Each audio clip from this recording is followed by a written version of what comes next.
all these years. Everybody, I hope everybody's doing well out there.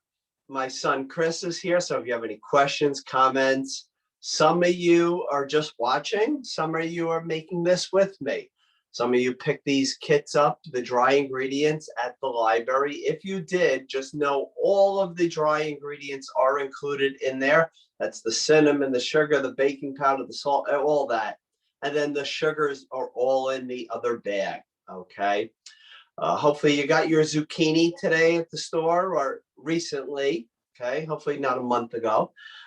Usually I find March being one of the worst times to get zucchini for some reason. And I went to the store today and they were like, okay. April, they really just seem to brighten up. They're nice and firm, nice and solid. So I don't know what goes on, but it's almost every March. You folks may have beautiful zucchinis out there. Everybody, we're going to start with the dry ingredients. So if you are doing a bag, you just dump your bag into a large bowl. Okay. I am going to make it for the folks that also don't have kits. Okay. And for any of you want to make it from scratch sometime, I promise you'll want to do that. If you are making it right now, I would say go preheat that oven to 350 because with the zucchini being in there, if it just sits in the batter and then you put it in the refrigerator and say, I'm going to cook it tomorrow morning, well, the water from the zucchini just keeps coming out and you'll have a puddle and it'll always seem like it's very moist, okay? Like a wet, it's never done, okay? So very important to bake it right away. So I'm going to do 1.5 cups of flour, nice and level, just like this. It is a very moist bread. And 1/2 cup now. So 1.5 cups of the all-purpose flour. Going to use a 1/2 teaspoon of baking powder and a 1/2 teaspoon of the baking soda. Now the salt, a 1/2 teaspoon of that as well. That will bring out the vanilla that's in this. It'll bring out the cinnamon, the nutmeg, all of that. I'm going to add 2 teaspoons of cinnamon. So you're really going to taste that cinnamon throughout this bread. This will be perfect as a snack for later or even for the morning for your breakfast. A 1/4 teaspoon of the nutmeg. Take everything, just mix that around really well.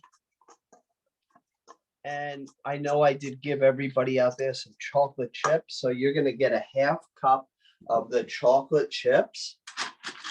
Best part. The best part. Now, if you ever want to add nuts to this, raisins to this, it would be really, really good. Okay. But we can't play around with the nuts because some people are allergic to them. So we never do anything like that. But I just want to give you the idea that you can put them in here. So this is the way the dry ingredients should look, okay? And what's in here so far? What's in here so far is the flour, the baking powder, the baking soda, the salt, the cinnamon, and the nutmeg, and the chocolate chips, okay? So leave that right on the side, and then you're just going to grab another bowl. Okay. And we're just going to put in either a 1/2 cup of vegetable oil or a 1/2 cup of melted coconut oil. Okay. 1 egg. Try to bring the egg to room temperature an hour ahead of time. Just going to crack this in there.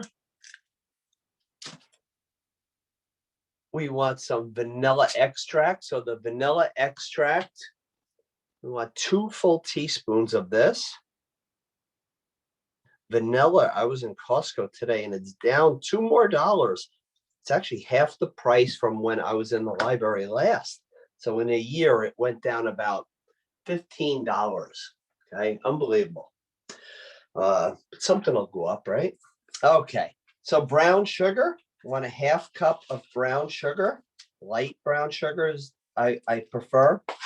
You don't get that strong molasses flavor. Let's see. Jamie X, are those semi-sweet chocolate chips or milk chocolate chips? Semi-sweet. Yep. And put that brown sugar in. Make sure that it is packed. And then you want a half cup of the white sugar. The sugar will, there is a lot of sugar in here, but it will give it its moisture. Okay, so it really matters. Now I'm going to take a zucchini. I want 1 full cup of the zucchini. So I'm just going to cut this little end right here off. I don't want to waste much. And I am going to grate this. I'm just going to put this right in here and take my box grater and grate it right in here. Neil X, do you know where the recipe is? Neil, it should be with the library. Okay, through the library, the Islip Public Library. I know Lori is on there, so I think she'll be able to take care of that for you. So we're just grating this zucchini in here. You want about 1 cup's worth, okay? Not too much more, okay? And then we want to whisk this all together. I usually leave this little part of the zucchini on, so that's my little handle, and that makes sure I do not cut myself. The Islip Library said they're going to attach the recipe in the chat, so anyone can find it there. Okay, great. Thank you, Lori. Okay, so now everybody just take the zucchini, the brown sugar, the vanilla, the eggs, and just kind of mix this around really well. Make sure it's combined really well. Rena X, is this recipe similar to the cinnamon chocolate chip swirl recipe? No, like that has the buttermilk in it. It's butter, so no, it's not. But moisture, flavor-wise, that's the only way I would say yes, it would be close to it. Okay. So if you like all these ingredients, please make it. She said thanks. You are welcome. So if you could see, everything is mixed, combined really good. It's a quick recipe, but really, really good results. Again, you can add raisins. You could add the walnuts, pecans to this, anything like that. When this is mixed just like this, add it into your dry. Make sure you get everything in there. Little spatula will help to really get every little thing out of here. You could put this in a 9x5, 8x4 even would be fine too. And now let's just combine this really good. Yes, Chris? Jamie said, I cannot have all that sugar. What can I do to make this? You know, I don't know if you use just different sweeteners or if you wanted to switch it out with some applesauce, you could do it that way. You would need to almost like, I would say Google, like if you were putting in a half cup of white sugar, a half cup of brown sugar, I would say Google what would be good other substitutes for baked goods for a bread like this. Okay. Off the top of my head, I would say towards the applesauce. Just mix this really good. It would, of course, will come out very different. If you're using the sweeteners, some of them can tend to be where you cut the sugar amount in half. Some of the sweeteners are just equal. Okay. Okay, so this is really mixed, really combined well. Okay. Now I'm just going to take the 9x5 loaf pan. And what I'm going to do is, if you have some parchment paper at home, I would say just take a little piece, just like this. Okay. Just put it right inside here. And then if you have a little scissor, just kind of trim it. And you want to leave a little lip on it. Okay. This is going to help you get it right out of the pan. And now, typically, things don't stick to parchment paper, but to get it out really, really easy, I suggest a quick spray. Okay, just a quick spray. Lori just posted the recipe in the chat. Thank you, Lori. So everybody, if you can see how this is right here, we're going to take all this delicious chocolate, zucchini, cinnamon, nutmeg. This will last 3 to 4 days, right on your counter or refrigerator. Other than that, I would say put it into the freezer.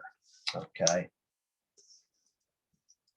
Paulina said, "Hey chef, I sent you a Venmo payment for your cookbook.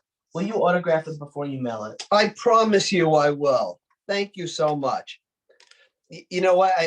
I actually I take $1 off if you want my autograph, because it's not really worth anything. It So lowers the price. yeah, it lowers the price. Yeah. Thank you so much.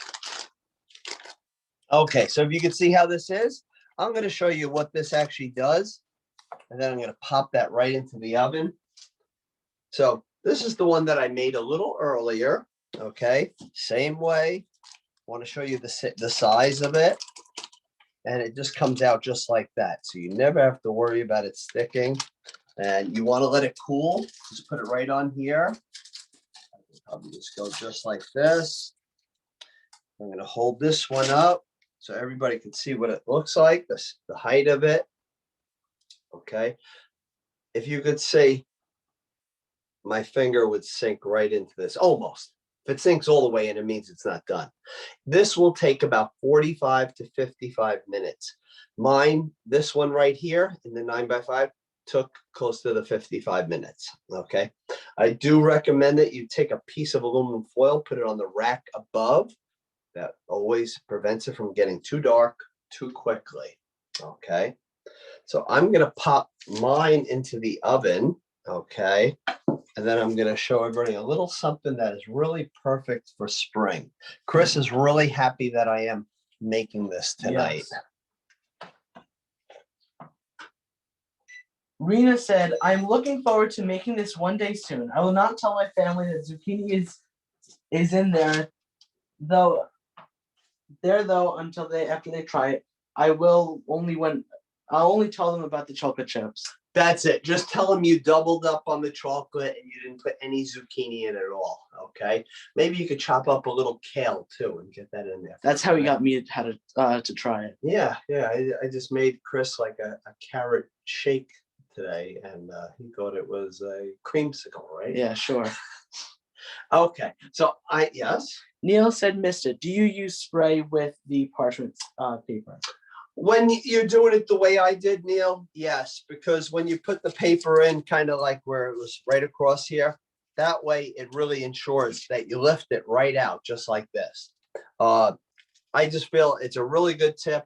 You will use it anytime you make a loaf from now on. Okay, it's really helpful. And then you know what you have? A clean pan too. You don't have all that scrubbing. Sophia asks, "Is there another vegetable we could use instead of the zucchini? If we do not have any on hand, will sweet potatoes work?" I wouldn't do sweet potatoes, but I would do a carrot, because this almost has the same texture as like a carrot cake. Okay, so I think you could get away with that and it would be fine. So hopefully you have a carrot. Yes. Rena asked if you could say that tip again with the spray and the parchment. Sure. So And Sophia said thank you. absolutely.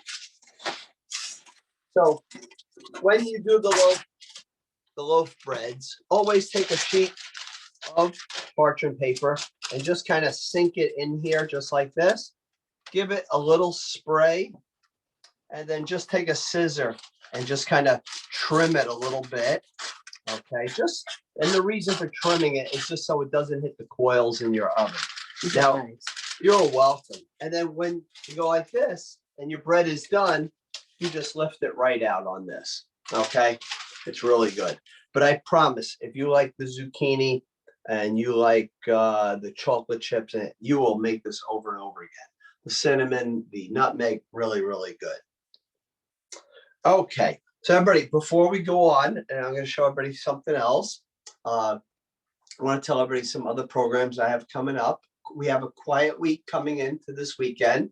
So a little break for Chris and I, right? Yes. Yeah. So tomorrow night, tomorrow night? Yeah, tomorrow night at the Baldwin Public Library. At 7:00, I'm doing an air fryer class. So we're going to do buttermilk Parmesan chicken, and then I'm also going to do panko crusted dill pickles with like a Cajun dip on the side, and then some air fried fries.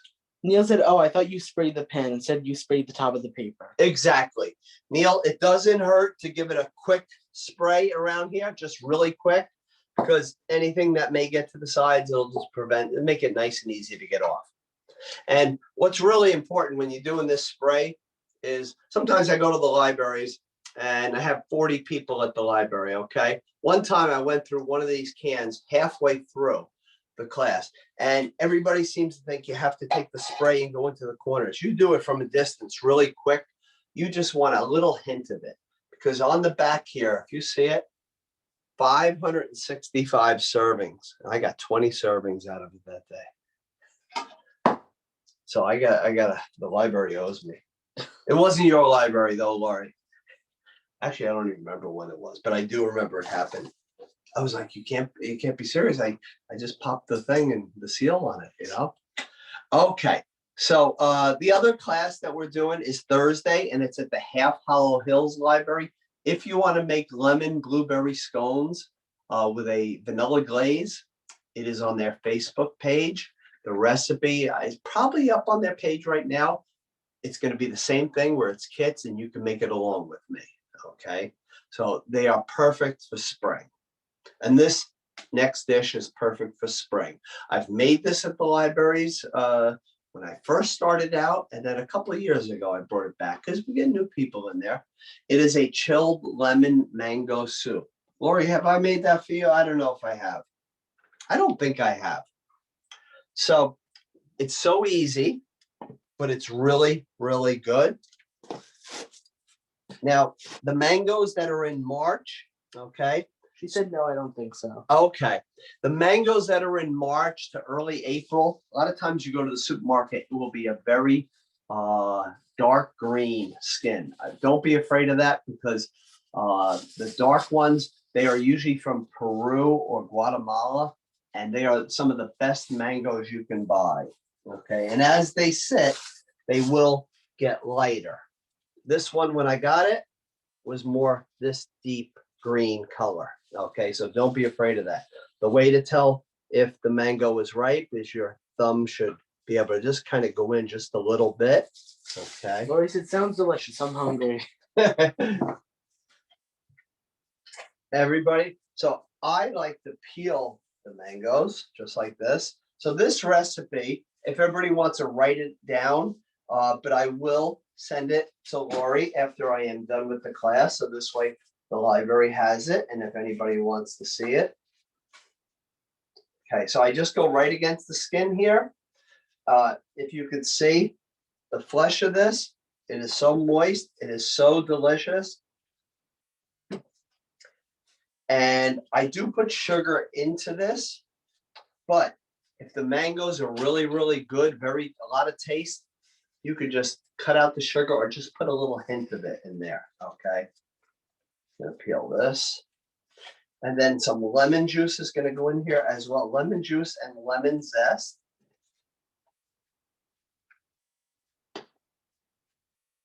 Okay, so I'm just going to make the one. Okay, but I'm going to give you the full recipe. So it's 2 mangoes, peeled and ripe and cubed. Okay, I like to go right against the pit right here. I don't want that stringy part. And then I can lay it down. Now I can work with it really, really good. And now I take the knife, go right along the pit.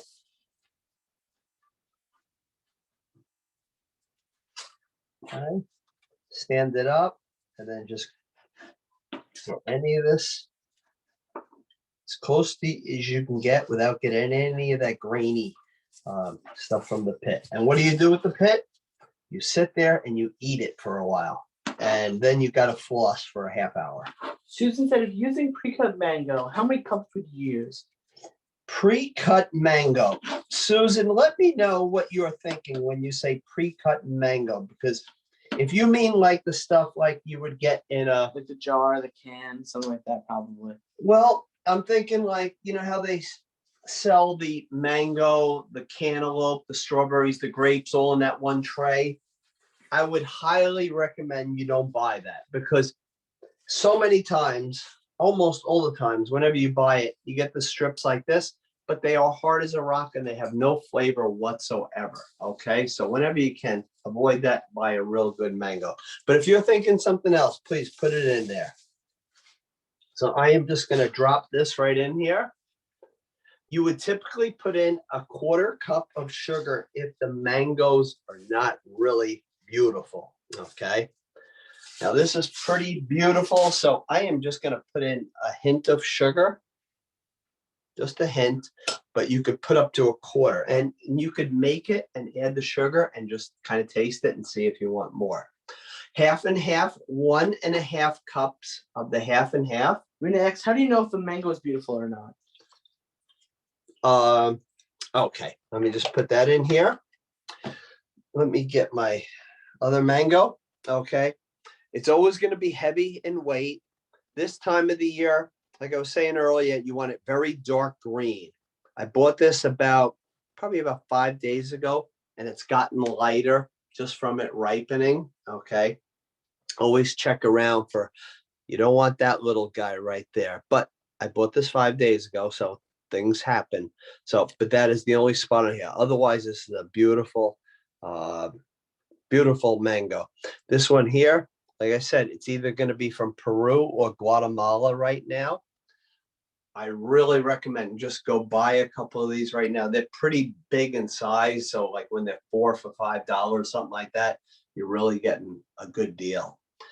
If I do remember right, I got these at Costco. But many of the stores have the same ones. Okay. Susan said that's exactly what I was talking about. Never mind, I'll stick with the whole fruit. Buy one of these, Susan. If you're going to make this, please buy one of these. You will taste that mango. The other, it'll just be a color. That's all it'll be. You can, if you're not a mango fan, you could switch this out with peaches as well. Okay. So I have my half and half in there, and I want to put 1 lemon where it's zested and juiced. So I'm just going to take this, what's called a microplane, and zest this. Now it will get stuck on the back here, and you just take your finger and just get it off. But this is a really nice spring into summer. You want this to be very cold, okay? The colder this is, the tastier it is. So Chris, you might have to wait a little while. Yes. That'll be my dessert tonight. You put it with some zucchini bread. Yeah. If you're making this, put it in the freezer and you want to eat it really soon, put it in the freezer for about a half hour. It'll be really cold. I had a patron one time that made this. They said they put it in the freezer. They forgot about it. The next morning, they scooped it out, and it was almost like a sorbet. And they said they absolutely loved it. They said that's the way they make it now. Make it like an ice pop. Yeah. Yep. Okay. And now some juice of 1 lemon. But remember, I put in, I'm doing half the amount. So I'm just going to use half of the lemon. But you have to remember what size lemon. I'm talking a medium-sized lemon that you would want to put in here. You can always add more, but it's hard to take it out. Okay, and now I'm just going to get a little noisy just for a second.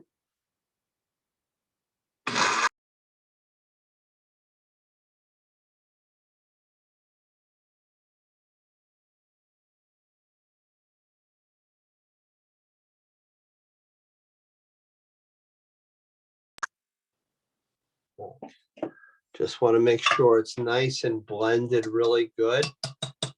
I want to add just a hint more of the half and half. Half and half of this I find to be perfect. Okay. If you're trying to cut back, can you use 1% regular milk, anything like that? Of course, but it will come out a little different.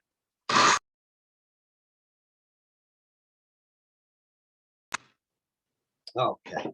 Now, the way I like to serve it.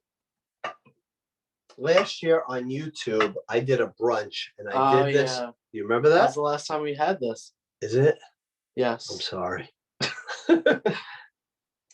Rena said classy serving. Classy. Yeah, I accept nothing less than classy. Okay, just like this. And then how do you make it look pretty? just take strawberry. You can hang it off the edge of the glass. Put a little sliver in it, just like that. And you can always drop a few blueberries in there. And if you watched me do that spring asparagus tart recently, this served with that tart, like for a spring brunch, would be absolutely perfect. But I do recommend get this really, really cold.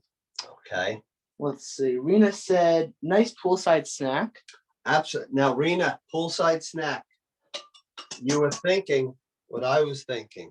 That's why I have a to-go cup here like this. So now, and I did a party, somebody's house, a patron from the library one time, a couple of years back. I made this for them, put it in these little plastic cups because everything was in cups around the pool and everything like that. And then they would walk around the yard with a little plastic spoon. This mango. That's what we're going to do at your house, right, Rena, this summer? Let's see. Rena said plastic wine glasses by the pool too. Why? Yeah, why not? Then also Neil said, I thought of you at Lidl today. Ginger snap for $1.99 at the new Lidl in Merritt. Ginger snaps $1.99. Neil, did you get me any? Oh, what? That is, that is really a great price for ginger snaps, as long as they're good, and chances are they're just fine. Because if you go to the regular supermarket, any of them, King Cullen, ShopRite, Stop and Shop, you are going to pay $4.99 to like $5.69 for one of those boxes of the Nabisco ginger snaps. Okay, so whenever I need them, Neil, I am going there. Unless you bought them for me today and you are going to bring them out to Hampton Bays. So is that true? So everybody, if anybody has any questions or comments, Lori, I know you said you'd like to open it up. So if anybody wants to ask me questions, we could certainly do that. Yes, Chris? Let's see.